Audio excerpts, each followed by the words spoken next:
If you are reading this right now, you are watching something that has never happened before in the history of North America. Not in 100 years. Not ever. I am not talking about a tariff. I am not talking about a tweet. I am talking about the complete, formal, and irreversible removal of Canada from America's closest circle of trust. As of 11:47 a.m. Eastern Time this Tuesday, the United States government has officially terminated the framework of the Canada-US Joint Economic Compact, a quiet but iron-strong agreement that has kept supply chains, energy pipelines, and financial systems on both sides of the border running like clockwork for over 4 decades. Donald Trump didn't just pick a fight with Canada. He cut the rope. He burned the bridge. And what came back from Ottawa in the next 3 hours is going to change every assumption you had about how the world works. Because Canada didn't beg. Canada didn't call. Canada opened a drawer, pulled out a plan that nobody in Washington even knew existed, and activated it. In the next 25 minutes, I am going to show you exactly what is inside that plan. I am going to show you the specific financial mechanisms Canada is now using to quietly drain investment out of the American economy. I am going to explain why 6 US states are already in open economic rebellion against the White House. And I'm going to tell you why the generals inside the Pentagon are not sleeping tonight. Not because of Russia, not because of China, but because of a decision made by one man in the Oval Office that just left the entire northern defense corridor of the United States completely exposed. This is not a political spat. This is the moment the post-World War II order cracked open. And the crack started right here, right now, with Canada. For your whole life, the relationship between the United States and Canada has been so close, so deep, so automatic, that most Americans never even thought about it. You didn't have to. Canada was always just there, reliable, quiet, predictable. They sent oil down the pipelines. They sent lumber to build American homes. They sent auto parts to keep Detroit alive. They bought American software, American weapons systems, American culture. The plan on both sides was simple. Stay integrated, stay friendly, and the whole system hums along quietly forever. But the hidden cost of that plan was trust. Real, deep, structural trust. Canada didn't just trade with America. Canada made itself dependent on America. And for decades, it accepted that dependency because it believed the relationship was permanent. They didn't build their own weapons systems because they trusted American ones. They didn't build their own financial independence because they trusted American stability. They kept the door unlocked because they believed the neighbor was friendly. Then Trump started talking about the 51st state. He started joking about taking Alberta's oil. He started threatening to use economic force to bring Canada into line. And every single time Ottawa raised a concern, Washington laughed it off. The gamble from Trump's side was clear. He assumed Canada had no exit. He assumed they were too small, too integrated, too dependent to ever truly push back. He assumed they would absorb the humiliation and keep the pipelines flowing. He assumed wrong. At 11:47 a.m. this Tuesday, the White House released a 3-paragraph statement announcing the termination of the Canada-US Joint Economic Compact. No press conference, no warning, no diplomatic channel. Just 3 paragraphs posted to the official government website like a parking notice. Within 4 minutes, the Canadian dollar dropped 1.3%. Within 11 minutes, the Toronto Stock Exchange halted trading on 6 financial sector stocks. Within 22 minutes, Prime Minister Mark Carney walked to a podium in Ottawa and said 9 words that are already being quoted in finance ministries from Berlin to Tokyo. He said, "Canada does not negotiate under pressure. Canada prepares." And then he unveiled it. Operation Northern Anchor, a 94-page emergency economic sovereignty plan that Canada has apparently been building in secret for 8 months. 8 months. While Trump was tweeting about the 51st state, Canada's finance ministry, the Bank of Canada, and three of its largest pension funds were quietly designing a system to function without American financial infrastructure.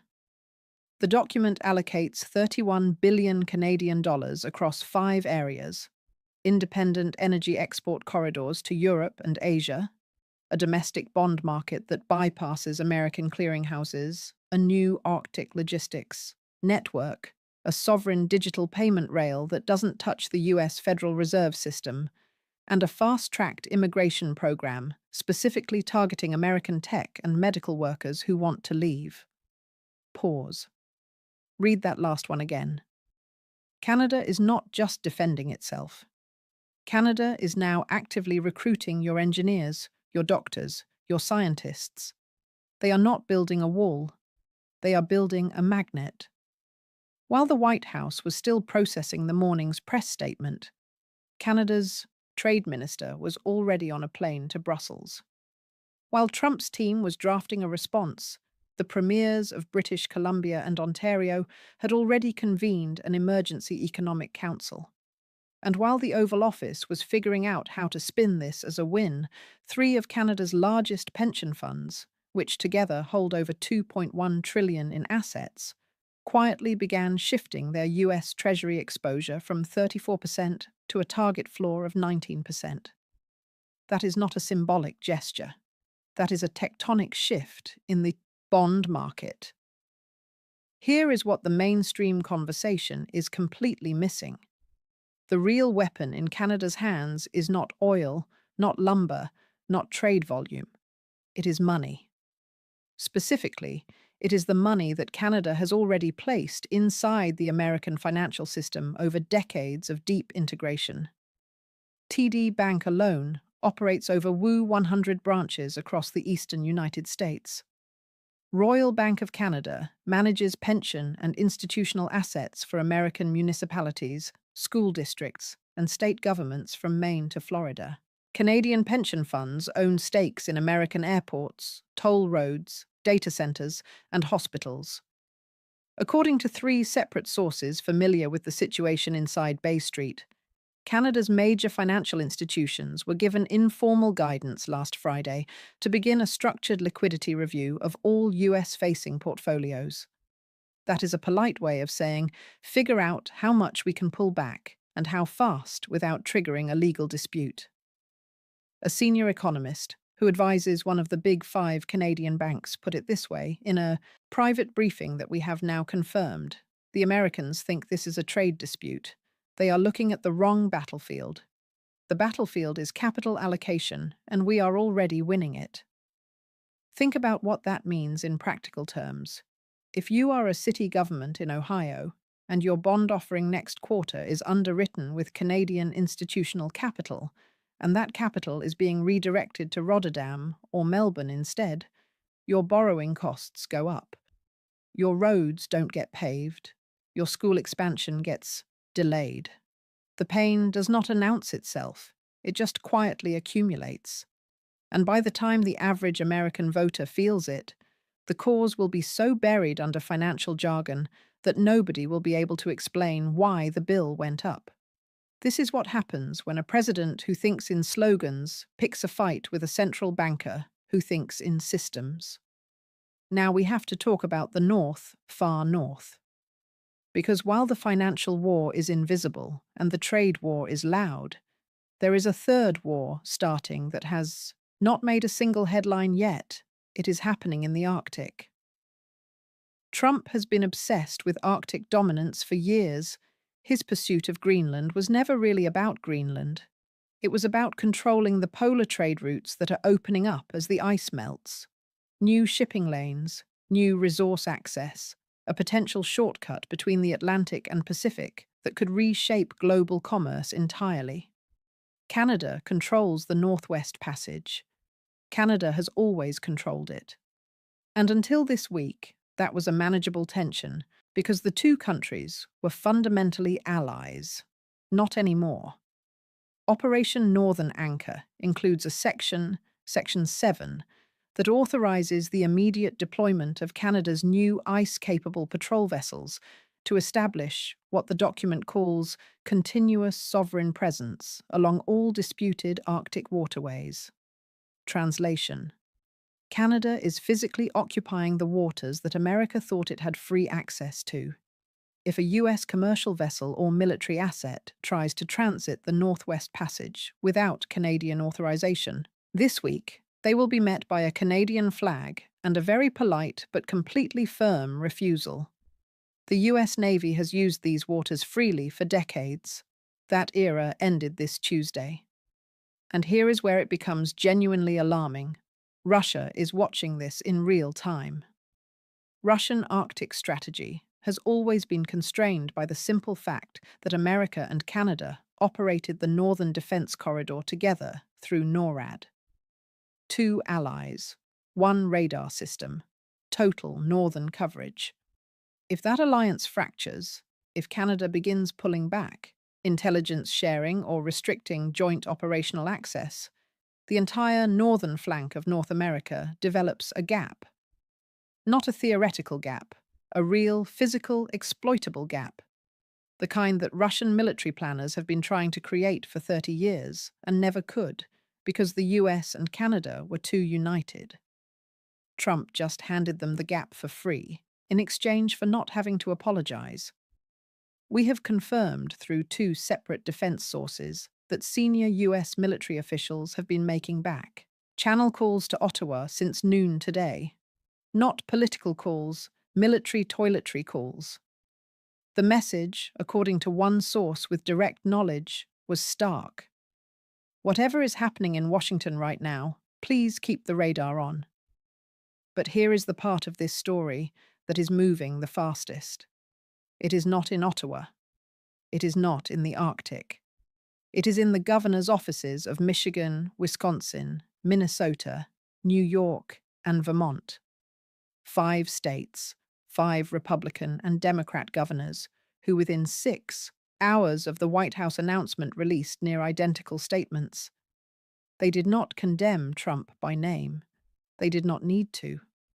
What they said was quieter and more devastating. They said their states would honor existing trade and infrastructure agreements with Canadian provinces regardless of federal policy. They said they were dispatching economic delegations to Canada this week. They said they were committed to protecting the jobs and supply chains of their constituents. What they were really saying was this: we are going around you. This is not normal. This does not happen in a functioning political system. Governors do not conduct independent foreign economic policy. That is not how the United States works. Except apparently now it is because the cost of Trump's decision is not falling on Trump. It is falling on a factory owner in Flint, whose Canadian steel shipment just got caught in a retaliatory customs delay.